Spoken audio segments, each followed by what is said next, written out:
बार त्रेतायुग माही, एक बार त्रेतायुग माही, एक बार त्रेतायुग माही, एक बार त्रेतायुग माही। शंभु गए कुंभज ऋषि पाही, शंभु गए कुंभज ऋषि पाही, शंभु गए कुंभज ऋषि पाही, ओ शंभु गए कुंभज ऋषि पाही। एक बार त्रेतायुग माही, त्रेतायुग का समय था और स्वयं भोले बाबा कहाँ गए हैं? कुंभज ऋषि जी के आश्रम गए। ये कुंभज ऋषि जी कौन है? ये अगस्त ऋषि, इनको अगस्त ऋषि भी कहते हैं। इनके आश्रम में स्वयं भोले बाबा गए और अकेले नहीं गए, किसके साथ गए? संग सती जग जननी भवानी, संग सती जग जननी भवानी, संग सती जग जननी भवानी, संग सती जग जननी भवानी, पूजे ऋषि अखिलेश्वर जानी, ओ पूजे ऋषि अखिलेश्वर जानी, पूजे ऋषि अखिलेश्वर जानी, ओ पूजे ऋषि अखिलेश्वर जानी। भोले बाबा और माता सती गए हैं एक साथ, अकेले नहीं गए भोले बाबा, अपनी अर्धांगिनी माता सती को लेकर के गए। कहाँ? अगस्त ऋषि जी के आश्रम में। और जैसे ही अगस्त जी ने भोले बाबा और माता सती को देखा तो मानो उनकी प्रसन्नता का कोई ठिकाना ही नहीं। अब आप दर्शन करिए, अगर आपके घर में स्वयं भगवान आ जाए तो क्या आप प्रसन्न नहीं होंगे? प्रसन्न होंगे ना? अच्छा, कल्पना करिए आ गए, आपके सत्कर्म इतने अच्छे हुए कि किसी न किसी रूप में भगवान आ गए, तो आप ये बताइए आप क्या करेंगे? भगवान को देख के क्या करेंगे? अपनी अपनी लिस्ट दिखाने लगेंगे, भगवान अच्छा हुआ आप आ गए, काम करिए, हमारी इतनी मनोकामनाएं इनको पूरी करिए। कि उनकी पूजा करेंगे, उनकी आराधना करेंगे, पूजा करेंगे ना? कहने के लिए तो हाँ पूजा करेंगे, अगर आ गए ना तो सबसे पहले अपनी अपनी कामों की लिस्ट बताएंगे। सबसे कोई कहे ना कहे, लेकिन हमारे ये जो सोनी जी है ना, ये कहेंगे महाराज अच्छा भया आप आए, मोर इतने इतने मेरे काम फंसे हुए हैं, एक काम करो महाराज, पहले आप मेरे ये काम निपटाओ, फिर उसके बाद हम तुम्हें बढ़िया दमालू बना के खिलाएं। भगवानों को ही दमालू बना के पवाएंगे। जहां भोले बाबा और माता सती को अगस्त जी ने देखा, मानो उनकी प्रसन्नता का कोई ठिकाना नहीं रहा। भोले बाबा को बड़े आदर सत्कार के साथ अपने आसन पर विराजमान किया, उनके चरण प्रक्षालन किए, पूजन किया और जलपान कराया और कहा महाराज आप मुझको आज्ञा देते मैं आपके पास आ जाता, आपने क्यों कष्ट किया, मुझको बुला लेते अगर मेरे लायक कोई कार्य था तो। तब भोले बाबा ने कहा कि ऋषिवर आज हम यहाँ अकारण नहीं आए हैं, हमारे आने का एक कारण है। अगस्त जी ने कहा कि आने का कारण है, क्या कारण है नाथ, किस कारण से आपका आगमन हुआ? तो भोले बाबा ने कहा कि अगस्त जी हम आपके मुख से राम जी की कथा सुनने के लिए आए हैं। अब अगस्त जी चिंता में पड़ गए कि जिन्होंने स्वयं इस राम कथा को लिखा हो कि रचि महेश निज मानस राखा, जिन्होंने इस मानस की रचना ही करी हो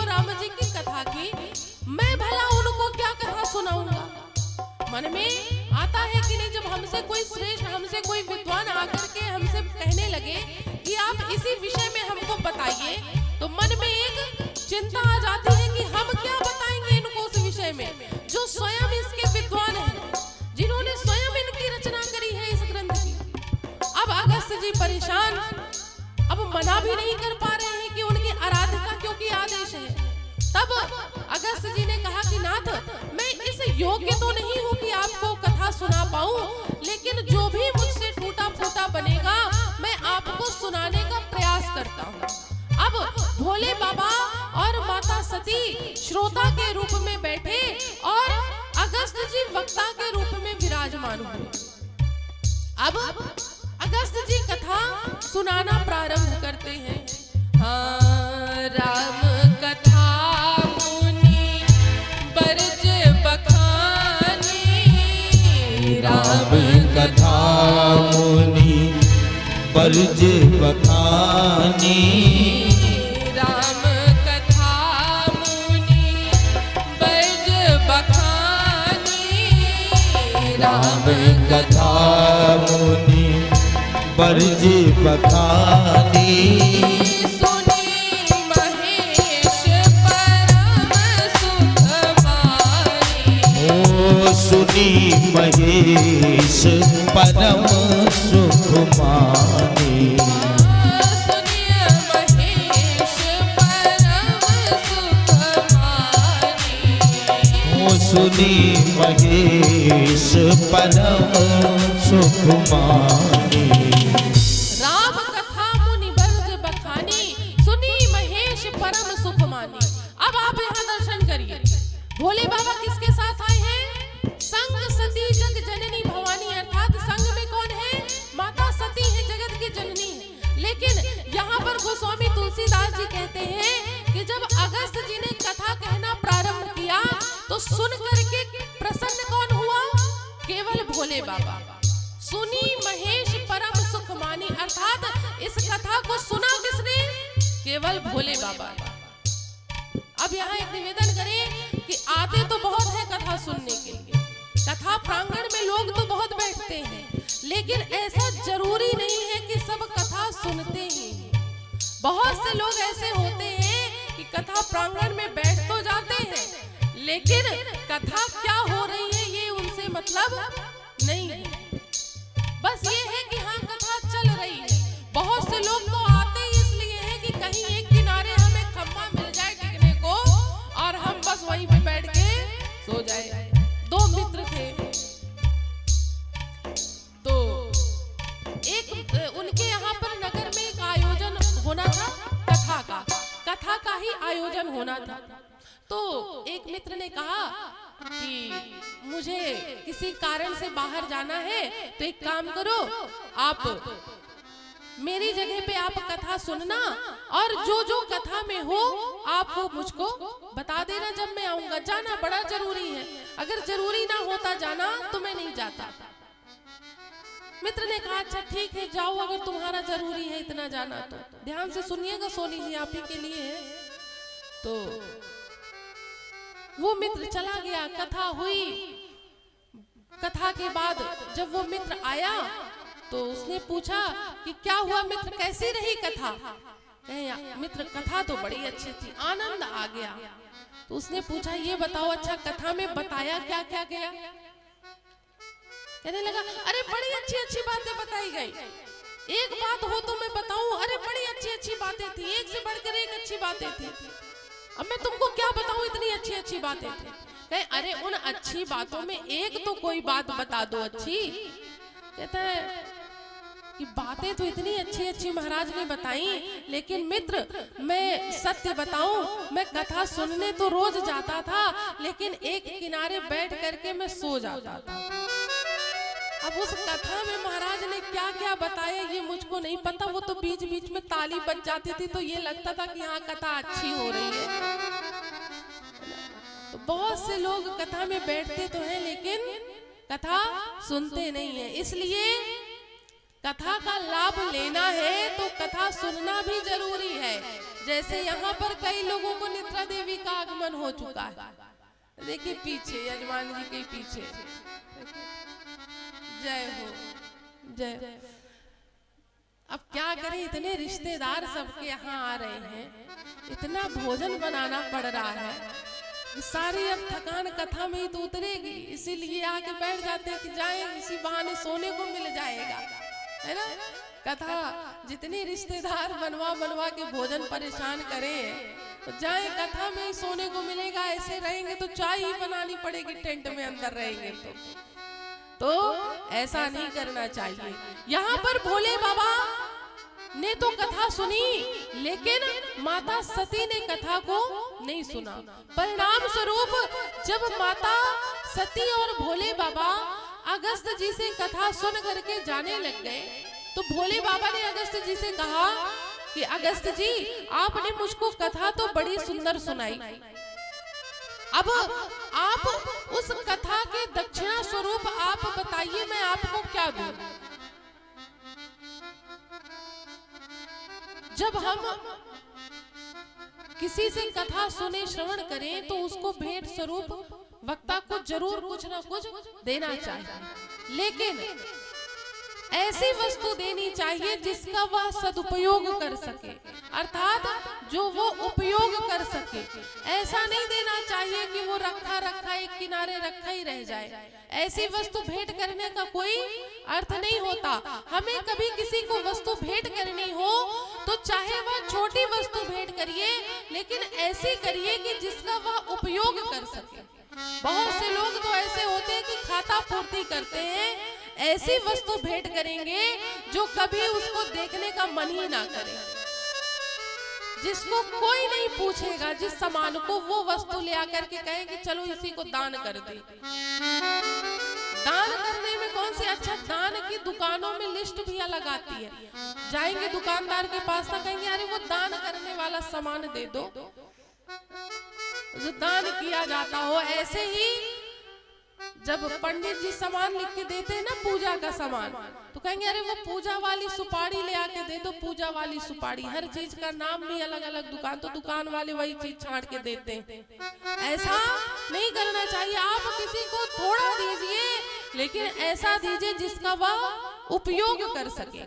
इसीलिए भोले बाबा ने कहा कि अगस्त जी आप मांगिए, आपको मैं दक्षिणा स्वरूप क्या दूं।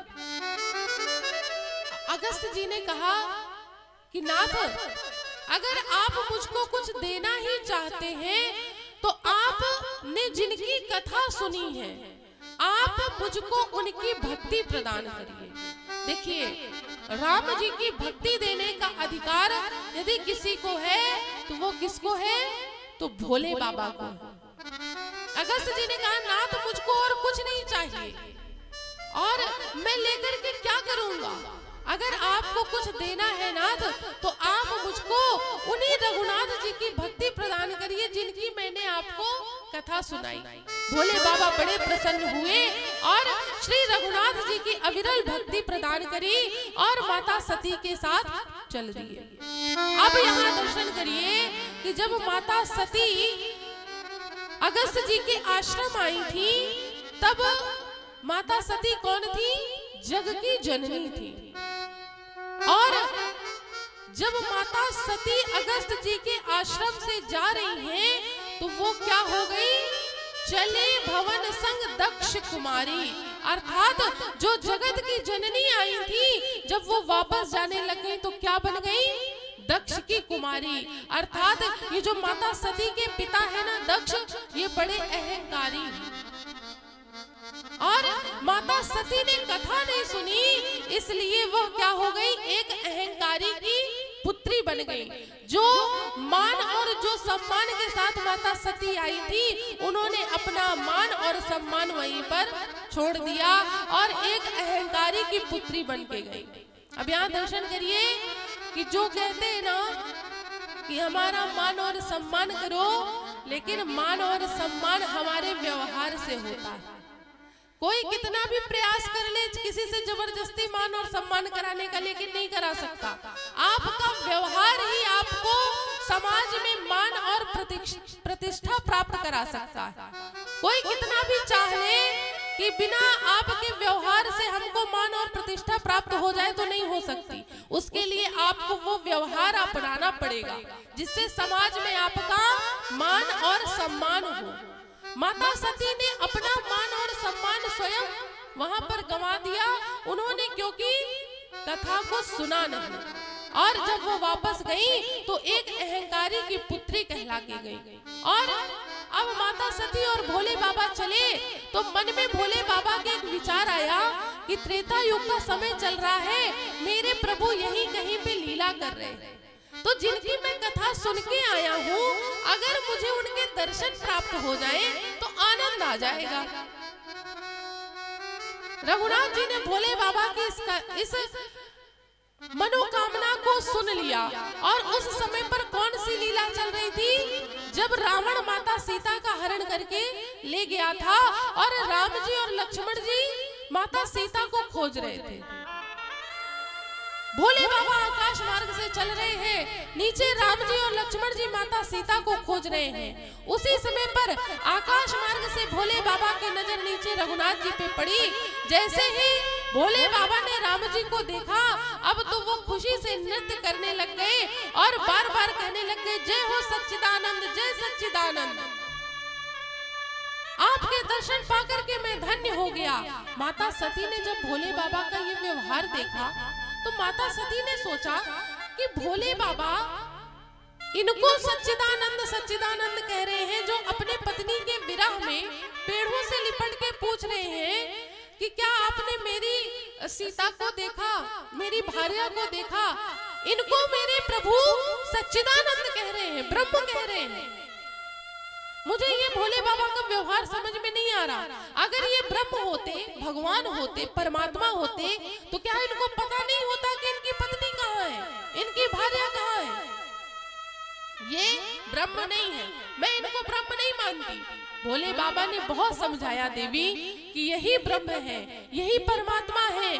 सती जी ने कहा कि नहीं भोले बाबा, मैं इनको ब्रह्म नहीं मानती, मैं इनको परमात्मा नहीं मानती। भोले बाबा ने अथक प्रयास किया। जब माता सती नहीं मानी तो माता सती से भोले बाबा ने कहा कि देवी, अगर आपके मन में इतनी ही शंका है तो एक काम करिए, आप इनकी जाकर के परीक्षा ले लीजिए। लेकिन परीक्षा कैसी लीजिएगा? विवेक पूर्वक इनकी परीक्षा लीजिएगा। माता सती ने कहा कि ठीक है प्रभु, मैं इनकी परीक्षा लूंगी। माता सती परीक्षा लेने के लिए चली गई और भोले बाबा वहीं पर वट वृक्ष के नीचे बैठ गए और बैठ करके कहने लग गए कि अब आप जाइए देवी, मैं आपका यहीं पर इंतजार करूंगा, आप जा करके परीक्षा लेकर के आइए। अब माता सती श्री रघुनाथ जी की परीक्षा लेने के लिए दंडकारण्य वन में पहुंच गई और क्या करने लग गई लीला कि कल्याण न हो उस नारी का जो पति की बात न माने। कल्याण न हो उस नारी का जो पति की बात न माने। कल्याण न हो उस नारी का जो पति की बात न माने। कल्याण न हो उस नारी का जो पति की बात न माने। जो पति की बात न माने,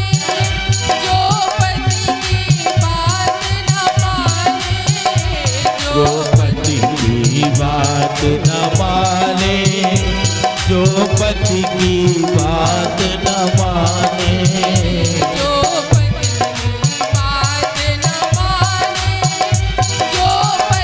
की बात न माने।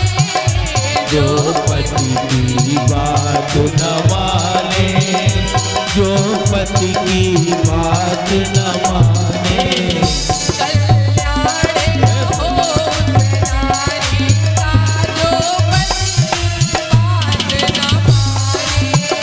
कल्याण न हो उस नारी का जो पति की बात न माने।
ने पति की बात न मानी,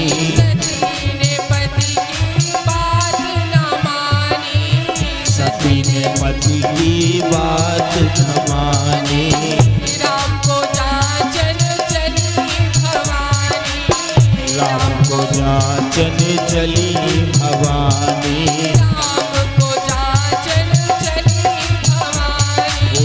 राम को जाचन चली भवानी।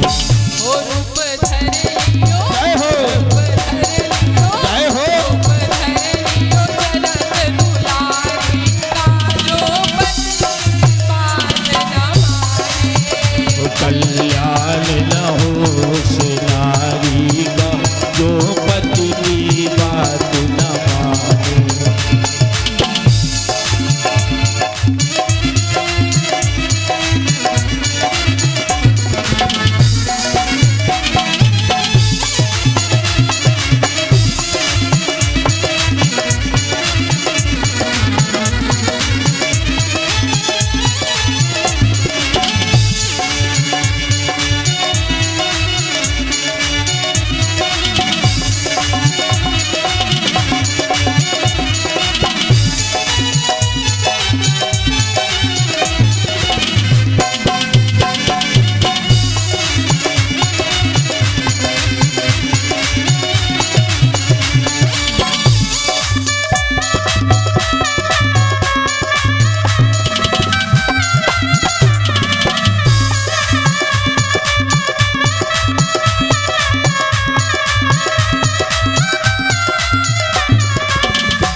रोवन लगी राम के आगे, रोवन लगी राम के आगे, रोवन लगी राम के आगे।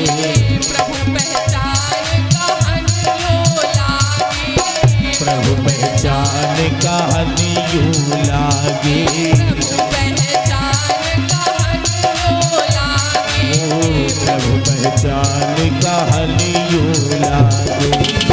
कहाँ छोड़ा, जय हो, कहाँ छोड़ा, हरि बोल। कहाँ छोड़ दियो त्रिपुरारी, ओ जो पति बात न माने। कल्याण न हो उस नारी को जो पति की बात न माने।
जान गई कि ये और कोई नहीं, सच में सच्चिदानंद है, यही ब्रह्म है, यही परमात्मा है। अब राम जी ने कहा कि माता आप मेरी परीक्षा लेने के लिए आई थी, अब मैं आपको अपना स्वरूप बताता हूँ। और राम जी ने क्या लीला करी, अब फैली प्रभु की प्रभुताई, अब फैली प्रभु की प्रभुताई, अब फैली प्रभु की प्रभुताई, अब फैली प्रभु की प्रभुताई। सीता संग में दोनों भाई, ओ सीता संग में दोनों भाई, सीता संग में दोनों भाई, सीता संग में दोनों भाई। ओ सती जानी जय हो, जानी जय हो। जान गई रघुराई, ओ जो पति बात न माने, कल्याण न हो उस नारी का जो पति की बात न माने, कल्याण न हो उस नारी का जो पति बात न माने, कल्याण न हो उस नारी का जो पति की बात न माने, जो पति की बात न माने, जो पति की बात न माने, कल्याण न हो उस नारी का जो पति की बात न माने, कल्याण न हो उस नारी का जो पति की बात न माने, जो पति की बात न माने, जो पति की बात न माने, जो पति की बात न माने, जो पति की बात न माने, जो पति की बात न माने, जो पति की बात न माने। बोल दे श्री आनंद कंद भगवान की जय हो। पता है तुम्हारी पत्नी नहीं बात मानती, पता है सारा जितना भी संदेश है इसी भजन के माध्यम से बार बार ये कौन सी लाइन बोल रहा है सुनाने के लिए कि हमारी पत्नी भी जब देखेंगी ना ये वीडियो, इसीलिए बार बार कह रहा है पति की बात न माने, पति की बात न माने। और पूरे भजन में इतना रिपीट नहीं हुआ है? उसकी तो अभी बेचारे की हुई ही नहीं, लेकिन पति भी भोले बाबा जैसे होने चाहिए। पता चले कि कहे कि देवी जी ने तो कहा था कि उसका कल्याण नहीं होगा जो पति की बात नहीं मानेगा, है ना। लेकिन पति भी भोले बाबा जैसे होने चाहिए, तब उनकी बात ना मानो तब कल्याण नहीं होगा, है ना। तो यहाँ पर माता सती अब समझ गई कि यही ब्रह्म है और उनको प्रणाम किया और पुनः भोले बाबा के पास आई। भोले बाबा ने माता सती को देखा तो माता सती से पूछा कि देवी परीक्षा ले आई। माता सती ने कहा, मन ही मन में सोचा कि अगर मैंने बता दिया कि मैं परीक्षा लेके आई और मैं परीक्षा में फेल हो गई, आप ही की बात सत्य थी, तो मुझको जीवन भर भोले बाबा सुनाएंगे कि मैंने तो कहा था, तुम्ही ने बात नहीं मानी। तो माता सती ने कहा कि नाथ, मैं यहाँ से गई तो थी परीक्षा लेने के विचार से, लेकिन मैंने रास्ते में विचार किया कि जब स्वयं मेरे प्रभु मेरे भोलेनाथ उनको परम ब्रह्म मान रहे हैं, तो मैं भला कौन होती हूँ उनको न मानने वाली। जब मेरे पति ही उनको ब्रह्म मान रहे हैं, तो नियम तो ये कहता है कि मैं भी उनको ब्रह्म मानूं। मैंने रास्ते में बड़ा विचार किया और फिर मैंने कहा कि नहीं, परीक्षा लेना सही नहीं है, मैं अपने पति की ही बात मानूंगी। तो इसीलिए नाथ मैं गई थी और जैसे ही मैं पहुंची तो जिस प्रकार आपने उनको प्रणाम किया उसी प्रकार से मैं भी उनको प्रणाम करके चली आई। भोले बाबा ने जब माता सती की ये बात सुनी तो भोले बाबा ने कहा कि जो देवी इतने अधीरता से गई थी परीक्षा लेने के लिए, मैंने लाखों बार समझाया नहीं मानी, और रास्ते में ऐसे ही क्या बात आ गई कि बिना परीक्षा लिए चली आई, मुझको ये बात समझ में नहीं आ रही है। तब भोले बाबा ने ध्यान से समाधि से देखा कि माता देवी सती ने उनकी माता सीता का वेश धारण किया, उनकी माता का रूप धारण किया, क्योंकि भोले बाबा माता सीता को अपनी मां स्वरूप ही स्नेह करते हैं, अपनी माता ही मानते हैं। तो भोले बाबा ने सोचा कि मेरी भार्या ने मेरी माता का स्वरूप धारण कर लिया, इसलिए अब इस शरीर से पातिव्रत धर्म संभव नहीं है, अब गृहस्थ जीवन अब निर्वाह नहीं हो सकता इस शरीर से, इसलिए आज से और अभी से मैं इस शरीर का परित्याग करता हूँ सती की। और भोले बाबा ने ये संकल्प लिया, और जैसे ही संकल्प लिया आकाशवाणी हुई, और आकाशवाणी ने कहा धन्य है भोलेनाथ, आपके जैसा इस संसार में कोई नहीं। जब ये आकाशवाणी हुई तो माता सती ने भोले बाबा से पूछा कि नाथ आपने ऐसा कौन सा संकल्प कर लिया। तो भोले बाबा ने मनी मन में विचार किया कि अगर मैं ये बता दूंगा कि मैंने इनके शरीर का परित्याग कर दिया है तो इनको बड़ा कष्ट होगा, इसलिए मैं इनको ये नहीं बताऊंगा कि मैंने कौन सा संकल्प लिया। ये सदैव बात का विचार रखना चाहिए कि हमको ऐसा ही बोलना चाहिए जिससे कि सामने वाले को कष्ट ना पहुंचे। कहा गया है ना कि ऐसी बोली बोलिए कि मन का आपा खोए, औरन को शीतल करे आपो ही शीतल हो। हमको ऐसी बोली बोलना चाहिए कि हमको सामने वाले के साथ साथ अपने मन को भी शीतलता मिलनी चाहिए कि हाँ जो हमने सामने वाले से कहा तो अच्छा ही कहा, बुरा नहीं कहा। लेकिन ये कलिकाल है, कलयुग है, आज का समय इससे विपरीत है। अब क्या समय आ गया है कि ऐसी बोली बोलिए सबसे झगड़ा हो, और उनसे कभी ना बोलिए जो आपसे तगड़ा हो, है ना? सही बात है कि नहीं है?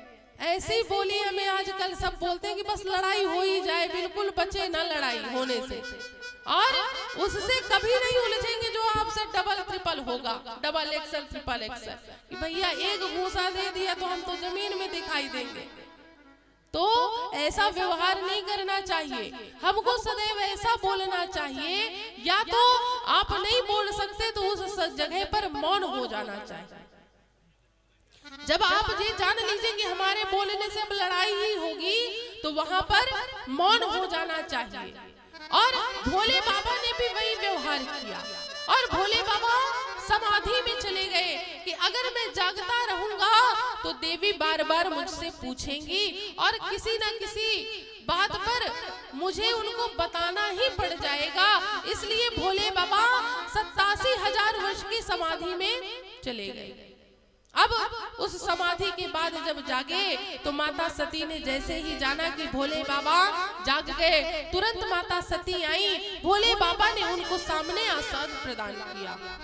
उसी समय पर माता सती के पिता दक्ष ने एक यज्ञ का आयोजन किया, सारे राजा महाराजा देवताओं को बुलाया, लेकिन भोले बाबा को नहीं बुलाया।